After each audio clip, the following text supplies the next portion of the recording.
Okay, so in this video, we're going to talk a little bit about physical wellness and what that looks like. So if you want to go ahead and start us off with how you guys define physical wellness and how we would support it. Yeah, so physical wellness is what you typically think about when you think about health and well-being, right? So any health, healing, or energy for the body. So it's very broad as well. I think most people think exercise and nutrition, which are absolutely parts of it, but it's also getting enough water, making sure that you are getting enough sleep. I was going to say, is this where sleep right? comes in? For I've been college waiting for sleep. students. Yeah, absolutely. Knowing how to navigate healthcare, right? Going to your healthcare provider in spaces that are preventative, so you're not having emergencies, and then again leading into that financial kind of issue. Right. Yeah.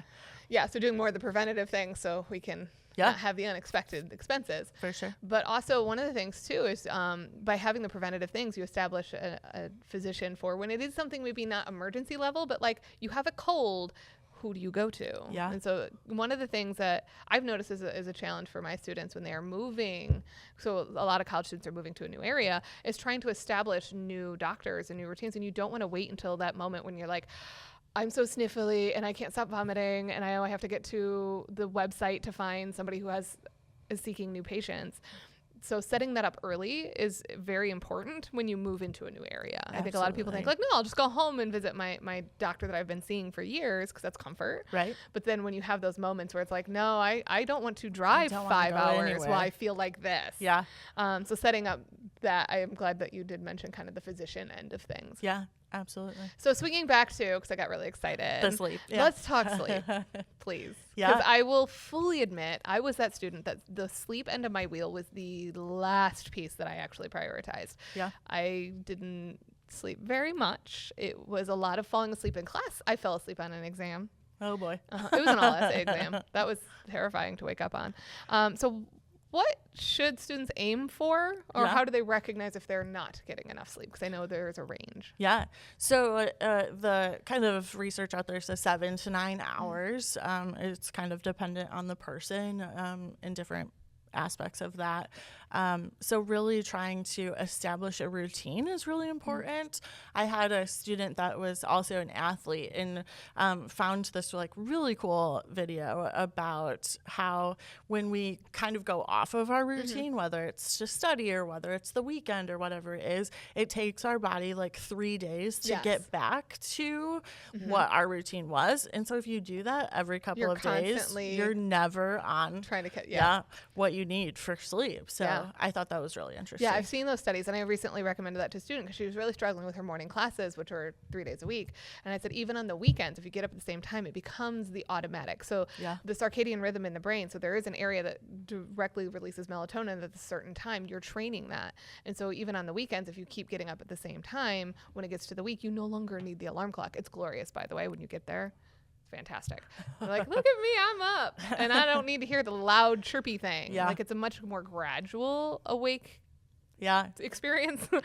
I've heard some alarms from students when they play in class. I'm like, that's abrasive. Yeah. Wakes you right up. So another thing going with the sleep is looking at napping. Yeah. I love a nap. I'm a napper. Me too. So when we say the 9 to 7, but y'all heard that right. 9 to 7 hours. Yeah. I think I did 4. Yeah, not so great. No, not great. Which is also probably why I'm a napper still, because I got it used to it in my routine. But there has been a lot of research that naps are very effective. They are. So yes. I like a nap. So like, what does the wellness world say about napping? Yeah. So napping is actually a good way to kind of get some of that sleep back, right? It's not going to get us back to like total it didn't make up for my only 4 hours. Yeah. No, but they do say that 20 to 30 minutes is actually the ideal nap time, which it's not my style. Oh, that's my style. Give me a power nap, I'm golden. No. That midday, like around 2, 3 o'clock, that like lull, 20, 30 minutes, I'm golden. Yeah. I just can't fall asleep in that time. So then I'm like, I think I'm napping. So 20, 30 minutes. If you can do it, that's the ideal nap time. It's going to get you refreshed. It's going to get you back into where you need to be.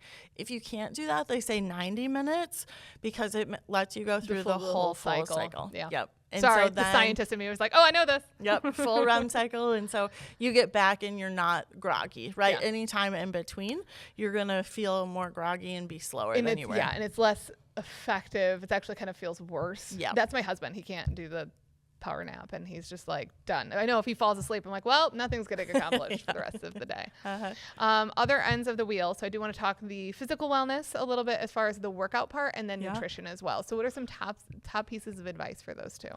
I think for physical activity, getting as much movement as you can, especially if you're in colder climates like we are, even in the winter, it's important to get that movement in. And it doesn't have to be like an exercise routine, right? It can be walking between classes, making sure that you're taking the long way.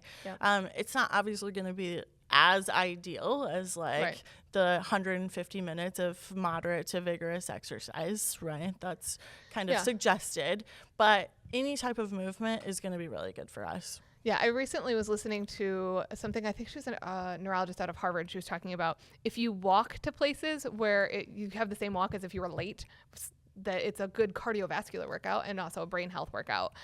And it's just small little things. Like you have 10 minutes to get from one class to the next. Do it like you're running late for something. I do that now, and I always feel like people probably think I'm always late to stuff. I'm like, no, I'm there early. I'm just getting there in a hurry. Pretending that. Yes. And then also like taking the stairs and parking further away in the parking lot. Those are small things that will add up. Yeah. Now, as far as going to the gym, is there an ideal time to go to the gym? Really, there isn't a super ideal time. There's some like not so great times. So like right before bedtime is not great because it energizes you. So 1 to 2 hours before bed if you're going to. A lot of people say the morning is a good time because it gives you energy throughout the day. But for some people that aren't morning people, that's not going to be the best time for them. Because it creates a stressor. And for sure. A lot of the research that I looked at in my first master's was on integrating neurons based on exercise. And so, exercising great, but you have to do it in a time that is your normal circadian rhythm, because if it becomes a stressor, then that counteracts that benefit. Yeah, absolutely. All right. So what about nutrition? Because now, as we talked about in a previous video, finances are a little tricky. So we don't all have the money to go get fresh produce all the time. So what do we do? Absolutely. So one of my favorite things from like my dietitian friends is that frozen food and canned food, fruits and vegetables are actually good for us. Be very specific, because if they hear canned food, SpaghettiOs are now game on. No, fruits and vegetables, because like for especially frozen, they're like picked and frozen at the peak of like their nutrient density, right? And they're not doing the preservatives to keep them in there. It's not like the canning process. Yes, like a canned peach is very different. Yes, for canned stuff, like doing things in juice or water instead of in syrups or low sodium, so you're not getting the higher salt, but they are still good options because they are typically cheaper and they're also going to last a lot longer, right? Yeah, because that is shelf stable. Especially when you're a busy college student, that's like the hardest thing. Is like when you feel all that money is going to waste because you bought all these things. It's like, oh, but then I had study sessions that popped up and I didn't get to make the meal I thought I was going to make. Definitely. Oh, speaking of meal planning. Yeah, such a good thing for, I have worked with lots of students to do meal prep stuff, and it just gives them, it's one less stressor for their day, right? It's because they've prepped for it. It helps with their physical well-being because they're like choosing more nutritious things. Yes, because if you're in that moment and you're hungry, you're just going to grab the first thing you see. By the way, this is a personal piece of advice. Don't go shopping when you're hungry. I end up with the worst things. Yeah. It's also not great though, like when you're hungry at home and you're like, oh, I don't have any snacks because I didn't get snack food. Yeah, but I mean, you can, but you can be. I pick ideally which snack food, because you know what happens in those moments when you're home and you're like, I want a snack and I didn't buy any snacks. Is then you're like, where's DQ? Stuff. No, I get in the car. I'm like, where's DQ? I'm gonna go get ice cream now. I cave a little bit more. So if you have those moments to be more mindful and prepare ahead of time, then it's like, oh, I have some yogurt. I can make a parfait, and I will just do that because it's here, rather than getting in the car and getting the Yeah. the blizzard that Absolutely. Yep.